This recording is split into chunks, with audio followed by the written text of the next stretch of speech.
할렐루야. 지난 한 주간도 주의 평강 가운데 승리하셨습니까? 오늘은 요한 3서 1장 1절로 2절 그리고 구약성경인 여호수아 1장 1절로 18절에 있는 말씀으로 우리를 위해 지금도 일하시는 하나님이라는 제목으로 여러분과 함께 말씀을 나누고자 합니다. 특별히 오늘 말씀의 그 본문 요한 3서 그리고 구약에 있는 여호수아 두 본문을 가지고 말씀을 나눌 텐데, 이 두 가지 신구약의 본문 주제를 살펴보면 같은 맥락을 가지고 있는 그런 내용과 느낌을 우리가 성경을 통해서 느낄 수가 있습니다. 특별히 여호수아의 말씀과 요한 3서 본문의 말씀의 맥락을 같이 하는 그런 내용을 가지고 있기에 오늘 말씀을 통해서 여러분과 함께 은혜를 나누고자 합니다. 먼저 요한 3서 1장 1절로 2절 말씀을 보면 영혼이 잘됨같이 범사에 잘되고 라는 말씀이 등장합니다. 사도 요한은 그가 사역했던 교회 성도들에게 가이오라고 하는 성도가 착한 일을 하고 있다는 그런 기쁜 소식을 듣고 아주 마음에 기뻐하며 그에게 편지를 씁니다. 가이오는 성도들을 기쁨으로 섬겼습니다. 특히 복음을 전하기 위해서 곳곳을 다니며 복음 전도 여행을 하는 전도 여행자들을 만날 때마다 그들을 극진히 영접하고 섬기는 모습을 그는 보였습니다. 요한은 이러한 가이오의 행동이 참으로 잘한 일이고 하나님 보시기에 기쁘고 그리고 좋은 일이라고 그를 칭찬하며 격려하는 가운데 다음의 말씀을 통해서 그를 축복합니다. 바로 요한 3서 1장 2절에 있는 본문 말씀이죠. 사랑하는 자여, 내 영혼이 잘됨같이 내가 범사에 잘되고 강건하기를 내가 간구하노라. 할렐루야. 여러분을 향한 말씀이 되시기를 주의 이름으로 축복합니다. 이 말씀은 가이오에 대해서 사도 요한이 칭찬하며 축복했던 말씀입니다. 그런데 바로 이 가이오를 칭찬했던 사도 요한의 이 말씀이 여호수아의 전체 내용을 잘 살펴보면 마치 여호수아에 등장하는 하나님이 이스라엘 백성을 향한 말씀과 같은 그런 내용의 뜻을 담고 있다고 하는 것이죠. 여호수아서가 하나님의 말씀대로 살아가는 모든 이스라엘 백성들에게 어떻게 하나님께서 우리를 도우시고 또 말씀대로 살지 않을 때는 하나님께서 우리 삶에 어떻게 개입하셔서 어떻게 징계하시고 우리를 이끌으셨는지 이 모든 내용에 대해서 설명하고 있는 것입니다. 그러므로 먼저 사도 요한이 본문을 통해서 말하고 있는 그 의미의 내용의 뜻을 본문을 통해서 하나하나 살펴보면서 여러분과 함께 하나님께서 주시는 은혜를 나누고자 합니다. 자, 생각해 보시죠. 첫째로 영혼이 잘됨 같이. 자, 영혼이라고 하는 것은 주님께서 주신 새로운 생명이라고 하는 겁니다. 이것은 거듭났을 때 우리에게 주어지는 하나님께서 주시는 특별한 생명의 축복의 징표라고 하는 것이죠. 요한이 말씀하고 있는 이 영혼은 하나님께 주신 새로운 생명을 뜻하는 겁니다. 주님을 믿고 섬기는 자에게 주시는 새로운 생명을 가진 자, 그들이 바로 거듭난 자라고 하는 성경의 뜻을 담고 있는 것입니다. 즉 주님 안에서 재창조된 것입니다. 완전히 새로운 생명을 다시 얻은 자를 뜻하는 것이죠. 이렇듯이 주님께서 주신 그 새 생명을 가진 자들은 비록 육신이 죽을지라도 다시 살아서 주님의 나라에서 영생을 누리게 되는 축복의 주인공이 된다고 하는 그런 의미에서 말씀하고 있는 것이죠. 또한 육신처럼 우리의 영도 죽을 수 있다는 것을 말씀합니다. 일단 천국에 들어간 사람은 그 생명이 죽을 수는 없지만 아직 이 땅에 있는 예수 그리스도를 영접하지 못한 이들, 많은 이방 민족들, 이교도들, 그들은 육신이 죽은 것처럼 영도 죽을 수 있다고 하는 것입니다. 영은 오직 하나님의 관계를 통해서만 그 생명이 이어지는 것을 의미합니다. 그러므로 만일 어떤 사람이 신앙생활을 중단하거나 하나님께서 미워하시는 죄를 범하고 회개하지 않아서 하나님과의 관계가 끊어지게 된다면 그 영은 그 순간부터 죽은 영이 되고 만다고 하는 겁니다. 그러므로 우리의 영이 더욱 건강해지도록 날마다 주의 말씀 묵상하고 기도하고 주님과 동행하는 일을 멈추지 말아야 할 줄로 믿습니다. 자, 영혼이 잘된 같이, 이 영혼이 잘된다고 하는 뜻은 어떤 의미를 가지고 있을까요? 이 뜻은 믿음이 자라난다고 하는 뜻을 말합니다. 그러므로 영혼이 잘 되었다는 것은 주님께서 주신 새로운 생명이 건강하게 믿음 안에서 잘 성장하고 있다고 하는 것을 의미하는 겁니다. 육신의 생명이 좋은 양식을 먹고 건강한 삶을 누리는 것처럼 주님께서 주신 새로운 이 새 생명도 영의 양식인 말씀을 먹고 기도하고 또한 복음을 증거하며 주님과 동행하며 성령의 인도함을 따라 살아갈 때 비로소 건강하게 자랄 수 있다고 하는 겁니다. 또한 범사에 잘 된다고 말씀했습니다. 오늘날 한국의 많은 성도들이 오해하고 있는 성경 구절 중에 하나가 바로 이 말씀이에요. 한국의 많은 그리스도인들이 이 말씀을 영혼이 잘 되면 세상 일도 다 잘 되는 것으로 그렇게 이해하고 살아갑니다. 그러면 그 반대로 어려움을 겪고 있는 저 사람은 믿음이 시원찮은 사람이 되고 만다는 뜻이에요. 범사가 잘 된다는 것은 세상에서 부귀 영화를 누린다는 그런 뜻을 상징하는 것이 아닙니다. 솔로몬의 부귀와 영화를 누렸다가 솔로몬도 헛되고 헛되니 모든 것이 헛되도다. 그가 고백한 사실이죠.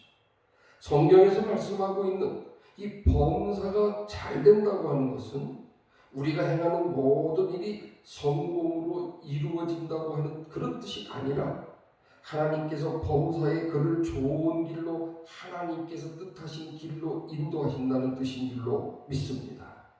하나님께서 보시기에 좋은 길로 성령의 인도함을 따라 살아가는 우리가 그런 모습으로 살아갈 때 천국 백성이 될 수 있는 그 축복의 길을 우리가 걸어가게 된다는 것이죠.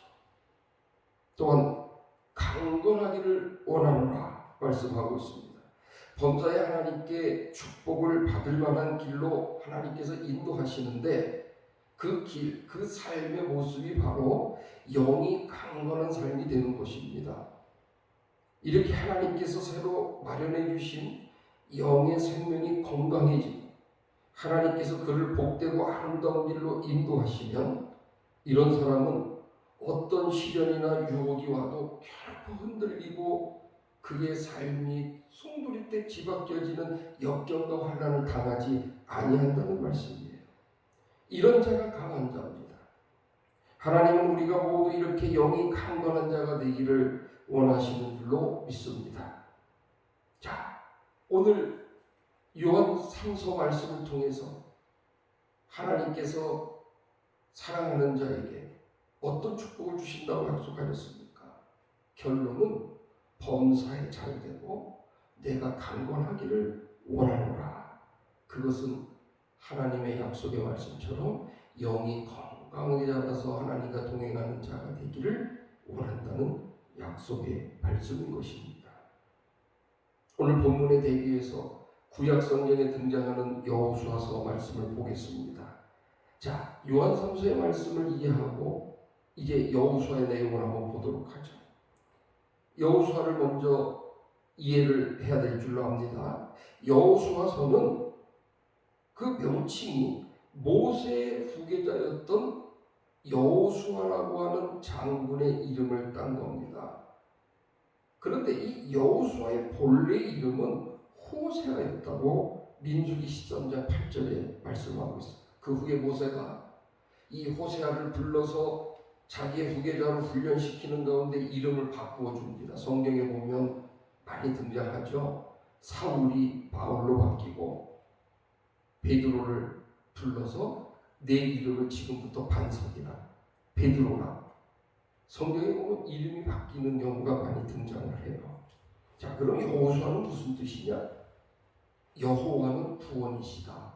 그런 뜻이 바로 여호수아입니다. 여호수아서는 이스라엘 백성들이 하나님께서 아브라함에게 약속해 주신 가나안 땅에 들어가서 그 땅을 정복해 감으로 하나님의 백성으로 변화되고 하나님과 동행하는 삶을 살아가는 축복의 길을 보여주는 그런 내용이에요. 여호수아는 여호수아에 의한 가나안 땅에 들어가는 과정이 1장에서 5장까지 등장합니다. 가나안 땅을 정복하는 과정이 6장에서 12장까지 등장을 해요. 그리고 가나안 땅을 분배하는 기록이 14장에서 19장까지, 그래서 여호수아 1장에서 19장 전체는 가나안 땅에 들어가고 점령하고 그리고 12부족 이스라엘의 12지파에게 땅을 분배해 나가는 그런 내용을 총체적으로 담고 있는 하나님의 역사서, 하나님의 축복의 말씀이라는 것이죠. 자, 그러면 이 여호수아서를 우리 현대를 살아가는 우리의 삶의 신앙생활과 어떻게 비교하며 대입해서 하나님 주시는 그 메시지를 내 삶에 적용할까? 이처럼 여호수아서는 이스라엘 백성들이 약속의 땅인 가나안을 정복해가는 과정을 기록한 책이었지만 하나님께서 우리에게 주시려고 하는 진정한 약속의 땅은 눈에 보이는 가나안 땅 이생의 이 땅이 아니라 저 하늘나라 천국의 땅이라고 하는 것을 상징적으로 보여주는 말씀이에요.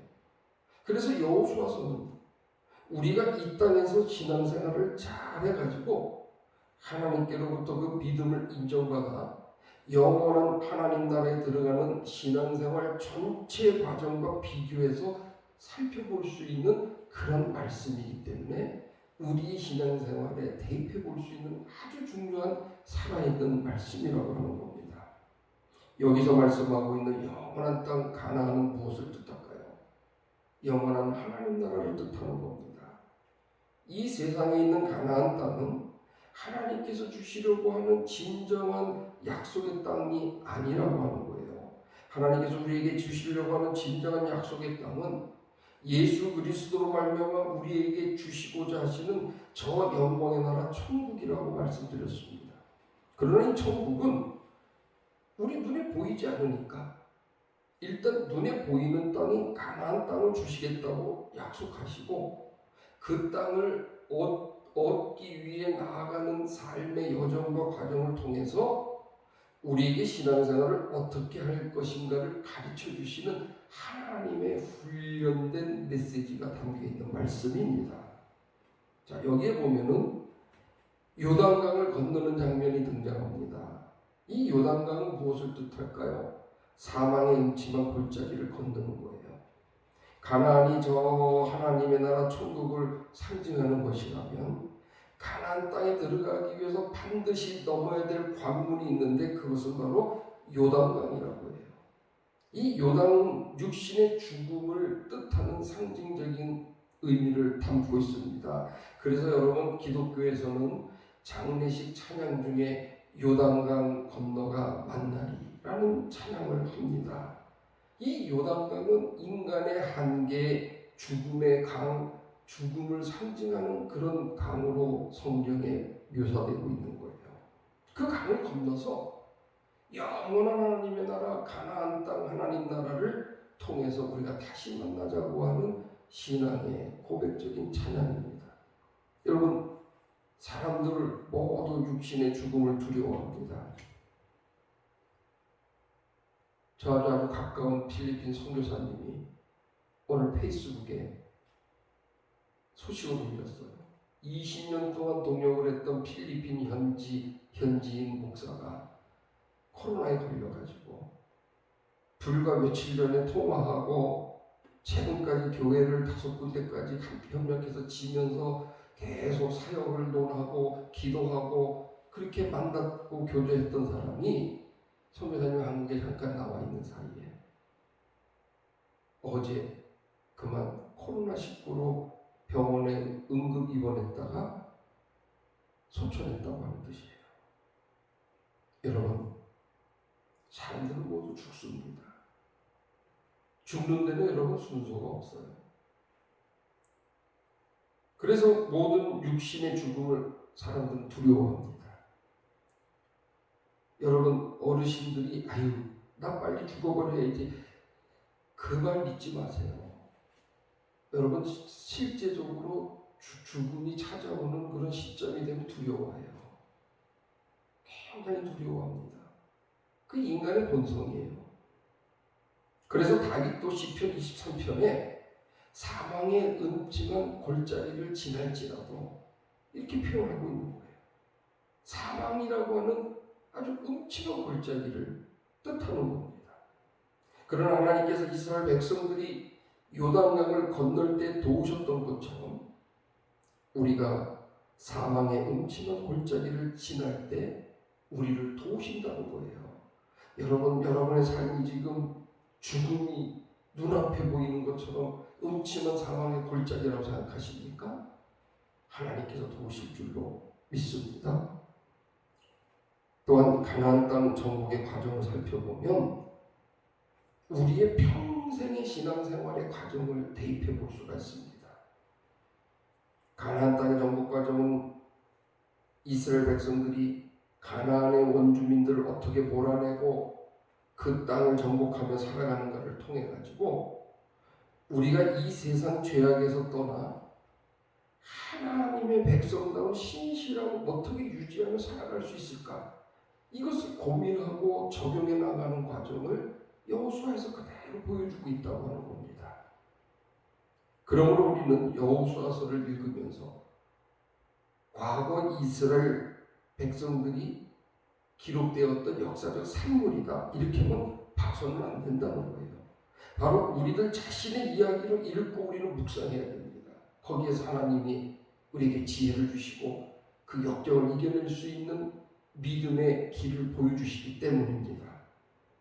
여호수아의 본문이 우리에게 말하는 바가 무엇인지를 찾아서 그것을 묵상하고 그런 자세로 말씀을 우리가 받아 그 삶에 적용해 나간다면 주님은 우리를 반드시 승리의 길로 가나안 땅으로 인도하시는 줄로 믿습니다.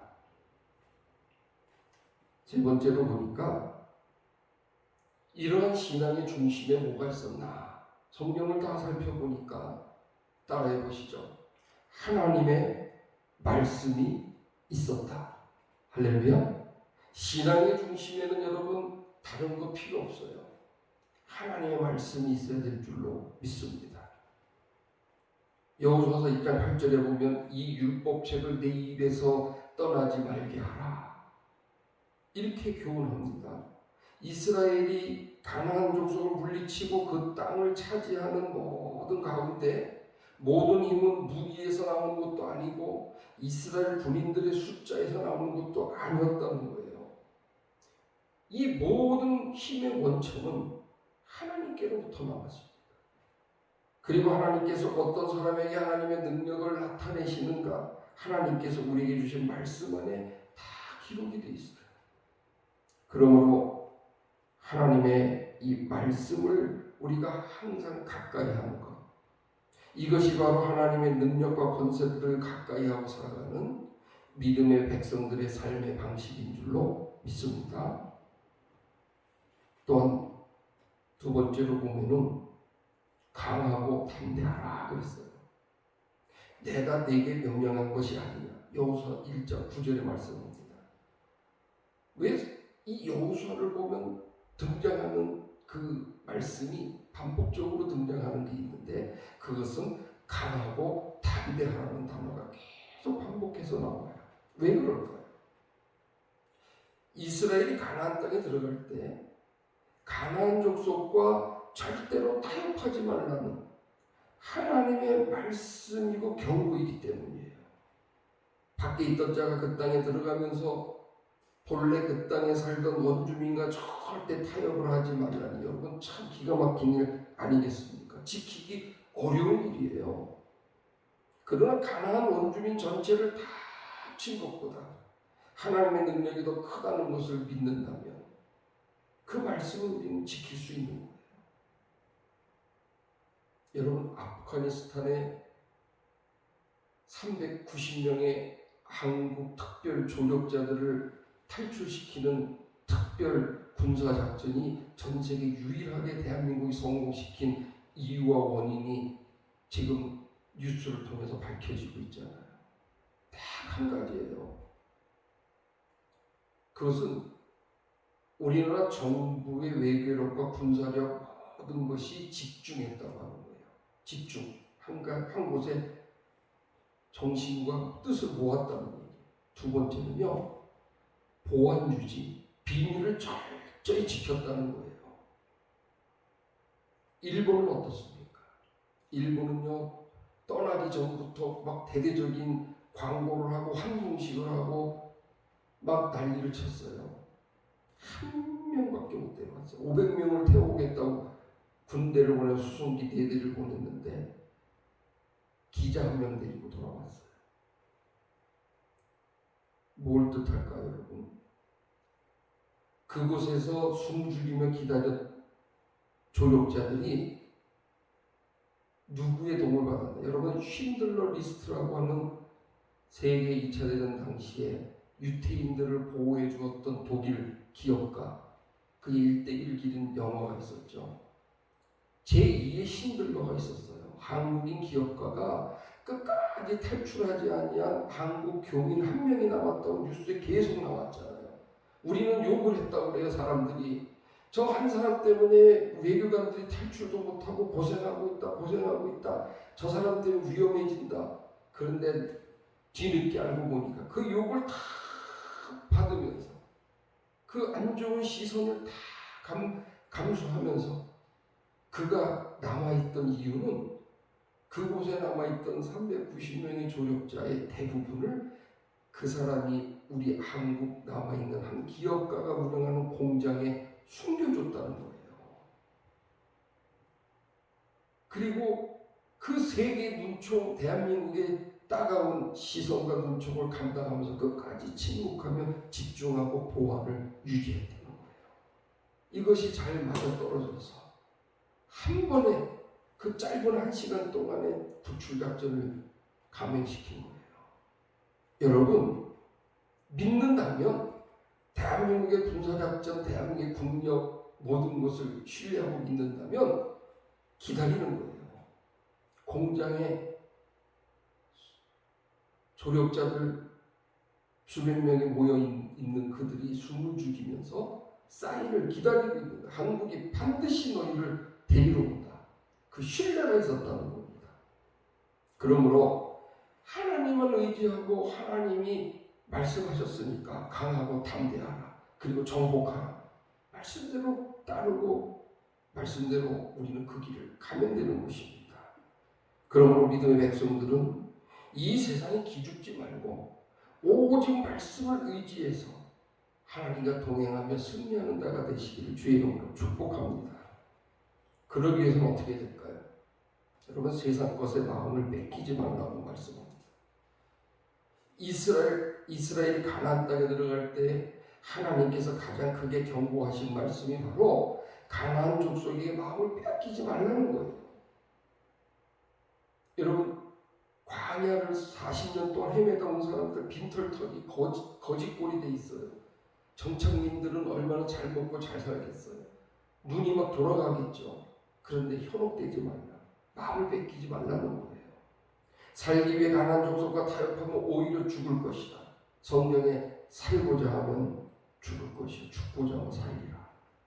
죽기로 작정하고 하나님만 의지하니까 하나님이 그들을 살리신 거예요. 이 말씀대로 오직 하나님만 의지하고 살았던 다윗 시대에는 이스라엘이 크게 부흥했습니다. 살기 위해 가나안 족속과 타협했을 때는 나라를 잃었어요. 그러므로 세상 것에 마음을 뺏기지 말고 세상 것에 기죽지 말고 하나님을 의지함으로 성령의 인도함, 성령 충만함으로 이 세상을 정복하고 다스리는 우리 한마음 가족 여러분 되시기를 주의 이름으로 축복합니다. 또한 항상 말씀을 가까이 하는 자가 되라는 말씀입니다. 역사를 이끄시는 이도 하나님이세요. 지금 힘있어 보이는 저 사람이 세상을 혼자 이끌어 나가는 것이라고 볼 수 있지만 그의 생명을 주관하시는 이는 하나님이십니다. 오늘 그의 생명을 거두어 가신다면 그가 혼장당한 것이 여러분 무슨 일이 되겠어요? 얼마 전에 청와대 경호처 차장을 지내고 카이스트 교수를 지내고 첫 총장을 하고 지금 CTS 회장을 하던 그런 주대준 회장이라는 분이 있어요. 저하고 법무부에서 국회에서 조정위원으로 같이 활동하는 분이에요. 근데 여러분 갑자기 65세밖에 안 됐는데 어제 밤늦게 심장마비로 돌아가셨습니다. 그 부고를 전달받았어요. 여러분 이렇게 우리의 삶이 하나님께서 거두어 가시면 우리는 언제고 가야 되는 그런 존재일 뿐이라는 거예요. 그래서 우리는 항상 주님과 동행하고 주님께 맡기며 사는 그런 삶을 살아야 되는 것입니다. 오늘 우리가 함께 나눈 요한삼서의 말씀처럼 영혼이 잘된 같이 범사가 잘되고 영혼이 잘된 같이 범사가 잘 이루어져서 하나님께 영광 돌리는 하나님의 백성이 되기를 축복합니다. 또한 여호수아 1장의 말씀처럼 우리의 신앙의 중심이 하나님의 말씀에 있음을 입으로 고백하고 내 삶에 적용해서 하나님의 백성인 믿음의 백성들이 사망의 음침한 골짜기를 다닌다 할지라도 두려워하거나 놀라지 말고 오직 살아계신 하나님을 바라보며 믿음 안에서 날마다 승리하며 살아가는 축복의 주인공 바로 여러분이 되시기를 주님의 이름으로 축복합니다. 기도하겠습니다. 거룩하신 하나님, 요한삼서 말씀과 여호수아의 말씀을 통해서 하나님의 백성으로 살아가야 될 우리의 모습을 다시 한번 정립하고 그 어떤 시험, 난간이 찾아온다 할지라도 살아계신 하나님과 동행하기 부족함 없는 믿음의 백성이 될 수 있도록 주여 우리를 지켜주시고 우리를 인도하여 주시옵소서. 모든 영광 주께 돌리며 존귀하신 예수 그리스도의 이름으로 감사하며 기도하옵나이다. 아멘.